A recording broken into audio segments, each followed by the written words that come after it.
What's up, YouTube? Another video here, working on some more sleds. Today I've chosen to work on our XCR 440 race sled that, if you've been paying attention, it's 500 non-vest swapped.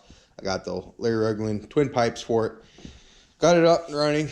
The last time I did a video on this, it's been sitting ever since. So it's got a lot of ice stuff built up on it. Just kind of letting it thaw out. It does run. I actually rode it in the garage, no handlebars. I just pulled on the throttle cable there. But it's been sitting for a while, so I'm gonna go ahead, pull the pipes. I already got the springs and everything removed. Kind of got ahead of myself and remembered I should probably grab the GoPro and video some of this stuff for you guys. But yeah, I'm gonna go ahead, pull the pipes off here and move forward with kind of cleaning everything because, well, I want a nice clean sled. If anybody has a nose cone that's in good condition with decals, let me know. This thing's pretty freaking hammered. Probably just gonna grab some glue or something and glue it up. Kind of whatever. It's a race sled. But yep, out come the pipes. Let's get this thing cleaned up.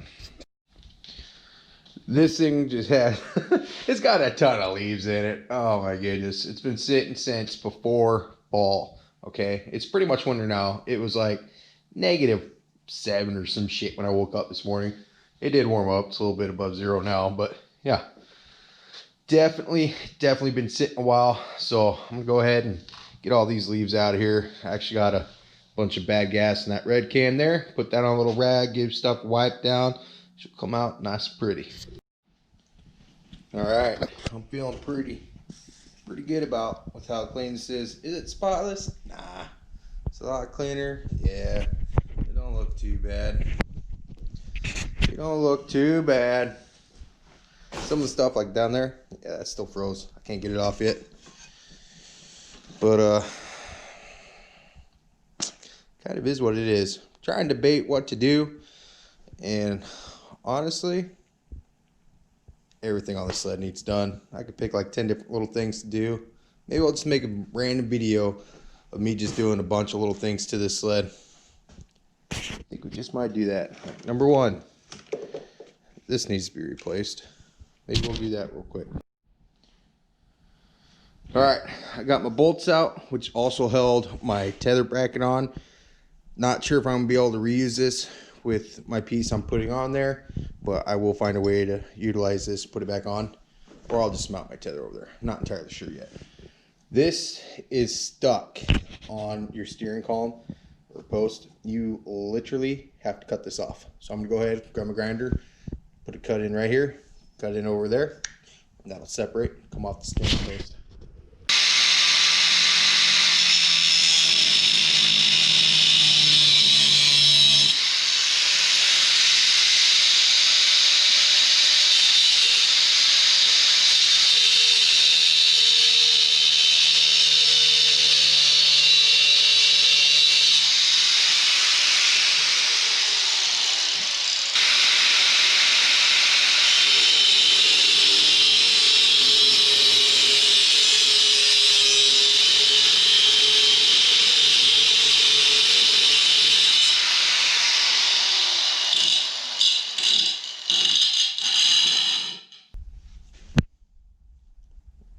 All right, here's the part we're putting on. This is a WMS billet steering support that's greasable, nice bushings, good looking piece.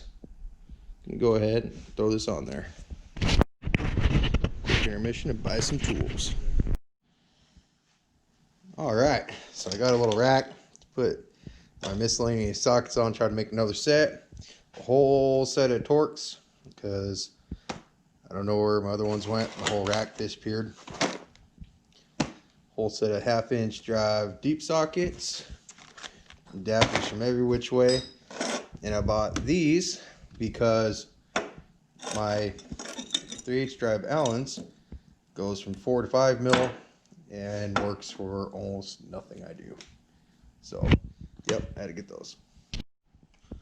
All right, so yeah, that's all done. Gotta remember, when building a race sled, focus on the parts that don't actually make you faster. Next up, we're going to brace this up so it doesn't break while my fat ass is hanging off the side of this thing. All right, for this project, we're gonna use some 1/8 inch plate steel. We don't need anything too long. Pretty much, I'm just gonna make a triangle and then cut it in half. And then I'll have perfect sides that match each other for each side of the steering post. All right, guys, this is the basic design I've come up with. Went ahead, hit it with the grinder, kind of smooth it out a little bit, take most of the mill scale off of these. But this is how these are going to work. I already cleaned up the steering post where I will be welding. That's pretty much how that's going to work. And I can weld it up top. I can weld it here on the post. And it'll put a ton of strength in the upper portion of this steering post, because they usually break right about here. Now, this isn't the only way to beef these up. Back in like the early 2000s, what we used to do is, because a bunch of us were breaking these steering posts, especially on our mountain sleds back then.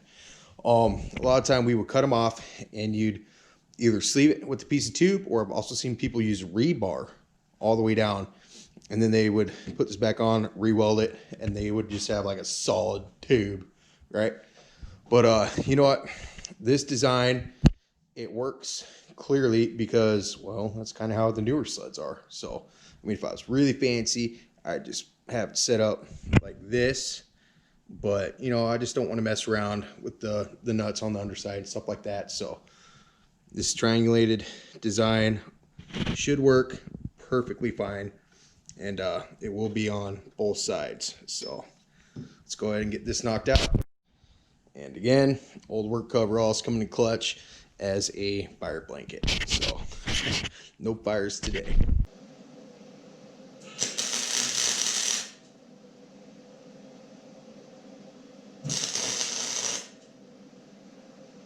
Boom.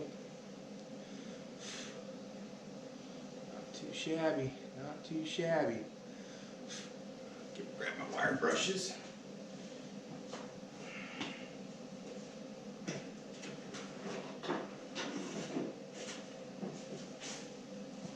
I'm going to try to do this without actually any grinding or cleaning up of that sort. So the welds might not be the prettiest, but I'm going to be real with you guys. I'm not a professional, especially not with this little welder. I sure make some stuff stick though, tell you what.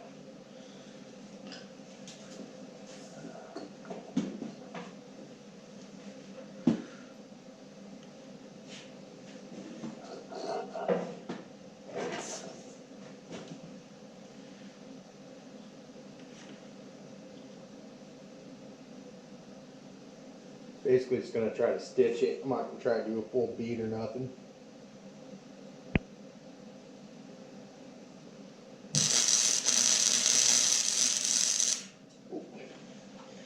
I actually had one land right on my finger, burned the shit out of me.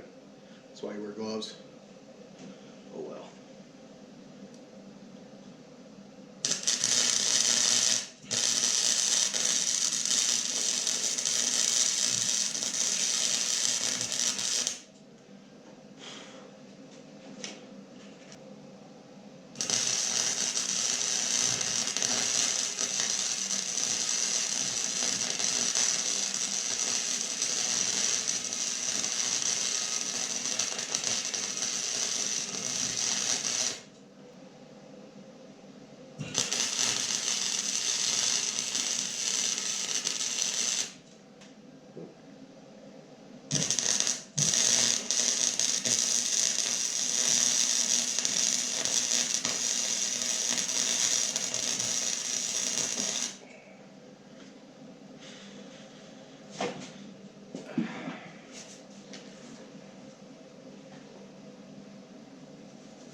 Yeah, we got half of it done. I'm gonna go ahead and get the other half knocked out. As you can see, the welds ain't the prettiest, but fuck, they'll hold.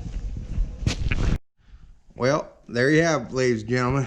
She's all done, buttoned up, fully welded both sides, and guaranteed to be way stronger than it. Oh man, my handshake. way stronger than it ever was stock. So basically, it's just like a borrowed design from a newer sled. A little bit different maybe, but theoretically, almost all the newer sleds are braced from here to the post in some way, shape, or form. So that's pretty cool, and I like it. I think I'm gonna clean it up just a hair more and not grind it up, just hit it with the wire brush. And then I'm gonna paint it all up, make it look pretty, and I'll get right back to you guys. All right, she's all done, painted up, pretty, hell yeah. So we got the, oh, I need to clean this up, it got kind of dirty, but we got the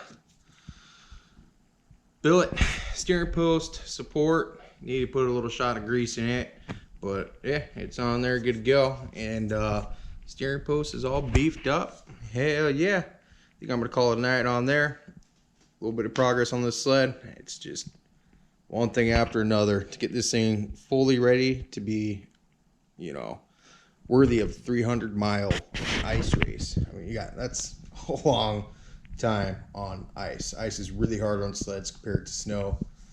So we got a lot to do here, but a little bit by little bit. Stay tuned. We're going to keep on making videos, and you guys will definitely be seeing this one come back, and I will be giving you guys updates on the sled as I make progress on it.